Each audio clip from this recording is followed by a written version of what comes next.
What a game. The Indiana Fever snap the New York Liberty's undefeated streak. The word undeniable exists for a reason, and it applies to Caitlin Clark. She is just absolutely undeniable, and her return to the Indiana Fever showed it once again. It felt like a jolt of energy to the WNBA, obviously to the Indiana Fever. The WNBA made the most catastrophic mistake in sports history after Caitlin Clark, who had just returned from injury, demolished the defending champion Liberty with 32 points. She needed a drug test 11 times this season, according to someone in a suit. The reaction on the internet was said to be swift, critical, and funny. The league is now facing resistance. They didn't expect it. Is this incompetence a coincidence? Or do you think the WNBA is actually trying to undercut its biggest star? I'm going to say it. Caitlin Clark is the best basketball player in the world. She's the best basketball player that I have ever seen. She is the difference maker. She is the needle mover. She is the face of basketball right now. It's really hard not to recognize the difference that she makes on the Indiana Fever, a team that was obviously struggling with playmaking, struggling with pacing, struggling with the things that make us want to watch. And she steps into that court, and in the first quarter, she made... Let's begin with the facts, which are so ludicrous that they seem invented. Caitlin Clark, who has missed 5 games due to injury, makes a comeback, scores 32 points against the defending champs, and leads her team to a resounding victory that stops New York's winning run. Sources claim that she will receive the 11th mandatory drug test of the season as a reward for her exceptional achievement. To put things in perspective, most WNBA players get tested 3 times during the regular season and once during the off-season. And Cunningham is down behind the play, but they've got Caitlin Clark to fire away from 2 players with incredible Despite missing 5 games, it appears from looking at Clark's stat sheet in the WNBA office that he scored 32 points. She must be using drugs since it is clear that skill, preparation, and basketball skills cannot explain her accomplishment. It must contain drugs that improve performance. Social media reactions were brutal and quick. She tested positive for goat blood, which honestly might be the most accurate drug test result in sports history, one commenter wrote. While they're at it, they should test Scott Foster for drugs, which is probably the most sensible recommendation anyone has made regarding WNBA officiating throughout the season.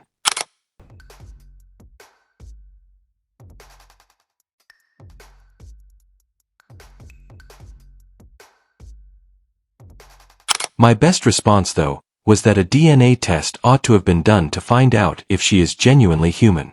Since Clark's deeds against the Liberty seemed amazing, let's be honest. 3 3-pointers in 38 seconds started the contest. People don't usually act like that. It comes from video games. The timing is incredibly strange and embarrassing for the league.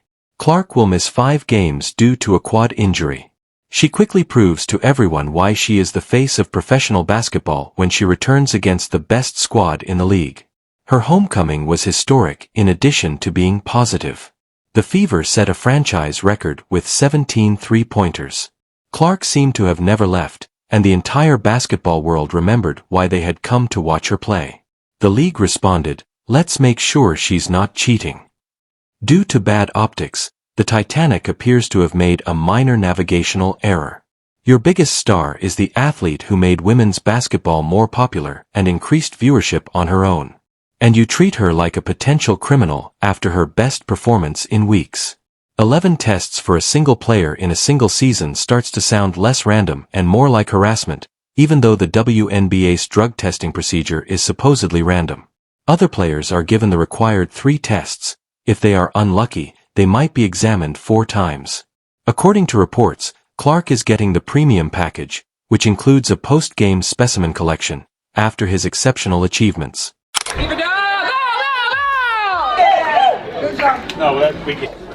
Good job. Squad needed it. Played Fever way. I love it. More of them. Considering how outstanding the performance was, let's talk about what really happened during the Liberty game. It apparently triggered a drug test. In the first quarter, Clark made 3 logo threes while Breanna Stewart gave her 5 feet of space and kept watching the ball go over the net. That is not chemical enhancement. It's simply skill. The confidence that distinguishes superstars from average players was another aspect of Clark's outstanding performance, in addition to his scoring prowess. She organized the entire attack, created open looks for teammates, and made the defending champions look underwhelming on their own court. Watching the video makes it clear that this wasn't the product of luck or a quick hot run. This brilliant basketball lecture was delivered by someone who spent 5 games on the bench learning how to destroy the league's best squad. But instead of celebrating this comeback performance, someone in the WNBA office decided that it should be looked into. For crying out loud, their biggest celebrity might not be a very good basketball player. She makes the game appear so easy that there must be a factor other than basketball IQ, skill, and work ethic. Fans' comments show how tone-deaf this decision is. One comment encapsulated the absurdity. The WNBA is shocked to finally have a good player. That view is consistent with the belief held by many that the league is so unprepared for true superstar talent that they don't know how to handle it when it does occur. Another user claims that it is both funny and statistically accurate because Clark gets more drug tests than Angel Reese scores points every game based on prior results. The numerous and severe analogies show that the league's treatment of Clark is on the point of lunacy. The magic number jokes are self-written. 12 assists in a game must be the result of drug use. Touching the logo's pictures frequently. Definitely suspicious. Improving her colleagues simply by playing on the floor. Another exam is coming up. Brilliance now always prompts a question because of the league.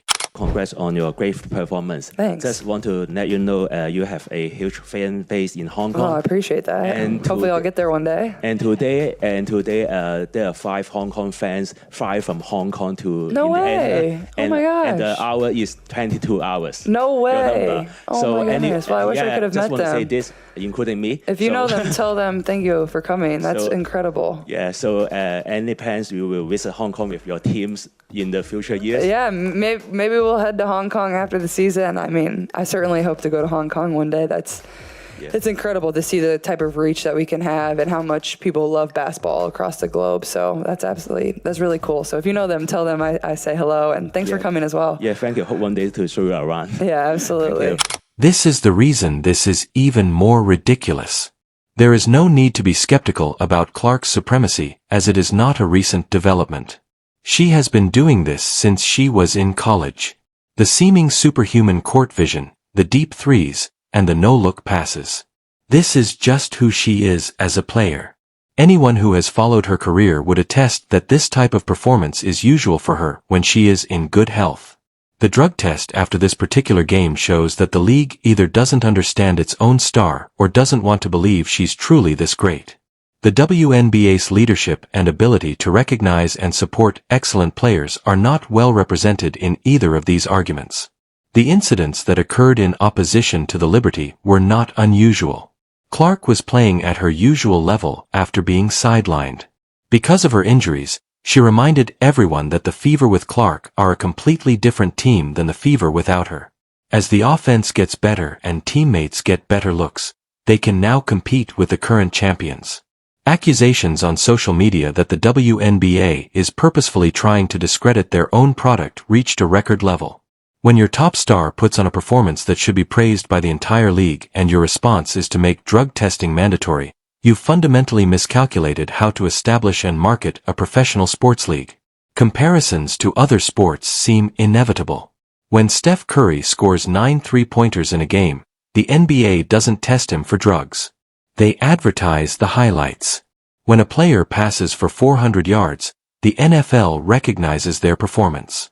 It appears that chemical analysis is solely required for WNBA greatness. One particularly severe criticism at the heart of the WNBA's ongoing identity crisis claimed that Clark has been put to the test more times than the league has given her enough opportunities for advancement. Thanks to a generational talent, their product gains unprecedented exposure, but rather than celebration, they encounter mistrust. The timing of this disclosure exacerbates it. Clark's comeback game was appointment television. People were especially interested in seeing how she would fare after the injury break. After the performance, which exceeded expectations, created viral moments, and garnered the kind of positive exposure the WNBA desperately needs, we find out that she was drug tested. The league's drug testing strategy appears to be more targeted, even though it is ostensibly random. It starts to resemble organized harassment of their best player rather than random selection when a player is regularly selected for testing, especially after outstanding performances. Ironically, Clark's achievement should be most celebrated by the WNBA. This athlete raises women's basketball to the status of mainstream sports, draws sizable crowds, increases viewing, and sells merchandise. Rather than their marketing strategy, her games appear to be the main focus of their drug test program. Fans' comments on this situation show how harmful this approach is to the league's reputation. When your audience mocks your greatest star, you've lost control of the narrative. When jokes about drug testing receive more attention than game highlights, it's clear that your priorities are out of sync. People on social media quickly pointed out the absurdity. Comments included jokes about basketball talent tests and pleas that the league look at other players to find out why they aren't as good as Clark. This decision has been mocked with relentless creativity. The broader background makes this much more problematic. The WNBA is currently in collective bargaining negotiations to improve working conditions and increase player compensation. Rumors that your top talent is being subjected to excessive drug testing don't exactly reflect good on the league's treatment of players. The timing of these testing raises more questions about the league's decision-making process. Clark is tested after achieving impressive accomplishments, giving the impression that success fosters mistrust. For players who are already in the game or who might become stars in the future, you want to send the exact opposite message. The reactions on social media have been hilarious. Users have turned this into a hilarious goldmine, with jokes ranging from testing for pure basketball talent to suggesting that Clark should demand to check other players' test results for comparison. The cleverness of mocking this decision shows how obviously flawed it appears to outsiders. The problem was succinctly summed up when a commenter noted that Clark is tested for drugs more frequently than most players obtain meaningful playing time. That remark highlights the excessive rigor of her tests as well as the general mediocrity that permeates much of the league's talent pool. A fundamental misunderstanding about how to deal with prominent players is evident in the way the league handled this situation. You stand up for and encourage a player who has the power to drastically change the direction of your sport. You don't subject them to ongoing testing that implies their accomplishments are invalid. The drug test revelation further undermines the league's efforts to build credibility on competitive balance. If your best player is constantly tested because their performance seems too good to be natural, what does it indicate about the overall level of competition? It suggests that someone is either cheating or that everyone else is far worse than they should be. The majority of fans have reacted negatively to the league's approach, with many pointing out that Clark's treatment is a reflection of more serious issues with WNBA leadership and decision-making. You should absolutely reconsider your approach when every member of your audience is mocking a league decision. The worst aspect of the situation is that the WNBA seems unprofessional when compared to other professional sports leagues. Large sports organizations are aware that superstar performances bring them money and publicity.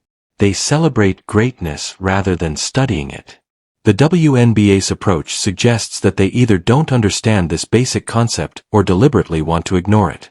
The comments and replies make it clear that fans think this is an indication of more significant problems with the league's functioning. The drug tests represent the WNBA's inability to properly manage and sell its most precious assets. When even casual observers can see how absurd the situation is, the league has a serious PR problem. Let's see. Examine the statistical ridiculousness of this testing frequency.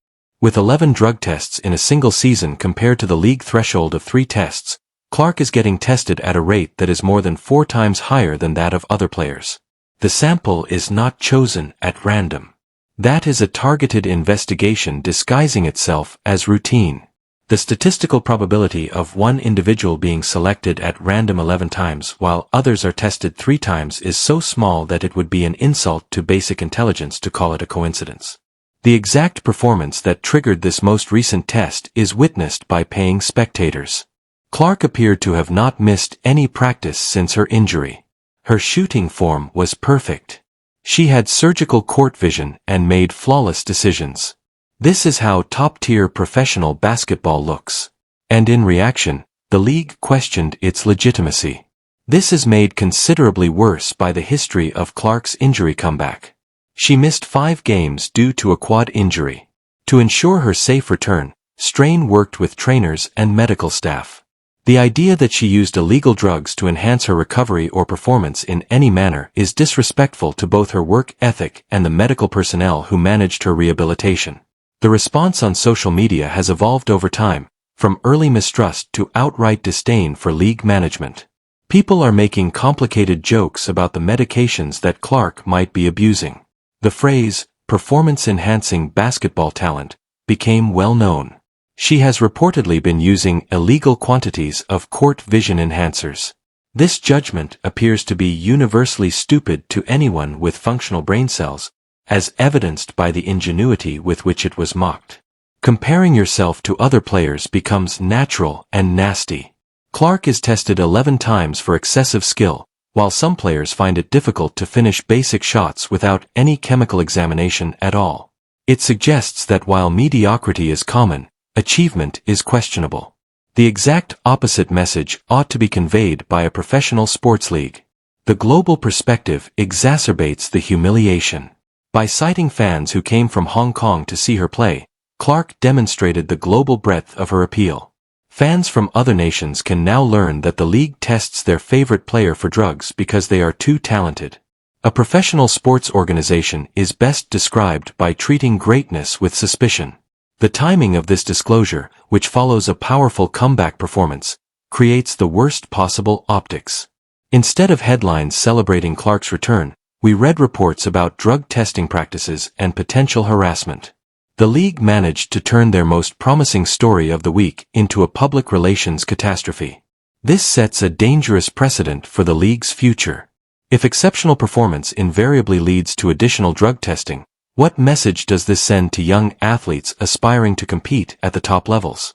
Put in a lot of work, improve your skills, and win games, but if you do too well, you can be suspected of cheating. Fans care more about Clark than just his basketball prowess. People have bought jerseys, attended games, and grown to love the WNBA as a result of her impact on the sport. When the league punishes her like a suspected criminal for doing the very kind of performance that made her famous, it feels like a betrayal of her financial and emotional commitment. It must be interesting to observe the coaching staff's perspective on this situation. Can you picture running a team where your best player gets tested for drugs every time she plays a spectacular game? Team dynamics and performance may be impacted by the psychological impacts of such continuous examination. In yet another way, this tactic backfires against league interests. There are significant business repercussions. Ticket sales, shop revenue, and television ratings all increase when Clark is there. When aggressive drug testing targets your primary source of revenue, you are essentially looking into your own success. While the player who independently addressed the issue is being hounded, the league is paying consultants millions of dollars to figure out how to boost their viewership. The media's depiction of this situation has heavily criticized the league's approach. Sports journalists, who usually avoid taking sides, have publicly questioned the justification and fairness of testing Clark so regularly. When even unbiased observers are criticizing your decisions, you've lost the public.